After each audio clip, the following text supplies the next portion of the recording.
Hi friends, ఇవాళ మా ఇంట్లో అయితే నేను కోవాతోటి గులాబ్ జామ్ చేస్తున్నాను. నేనైతే హాఫ్ కిలో కోవా తీసుకున్నాను. సికింద్రాబాద్ మాంకాలమ్మ పక్కన అయితే అమ్ముతున్నారు, అక్కడ తీసుకున్నాను. షాప్ ఉందండి. ఇలా నేను ఆ పావు కిలో తీసుకొని దీంట్లో నేను 3 స్పూన్ల మైదా వేసాను. తడిపి పక్కన పెట్టుకున్నాను. తర్వాత పక్కన పెట్టుకున్న తర్వాత ఇలా 3 స్పూన్ల మైదా వేసి పక్కన పెట్టుకున్నానండి. మనం తడిపిని గంట సేపు పక్కన పెట్టుకోవాలి. చేసేటప్పుడు మనకి నూనెలో పగిలిపోతే కనుక మళ్ళీ కొంచెము మైదా కూడా వేసుకోవచ్చు. ఎందుకంటే నాకు అలా అయింది, నేను మళ్ళీ మైదా యాడ్ చేశాను.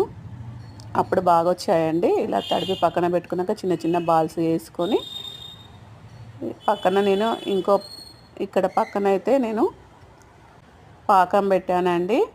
ఇగో మీడియం మంటలో ఇలా గోల్డెన్ బ్రౌన్లో గోలించుకొని మనం పాకంలో వేసేసుకోవాలి.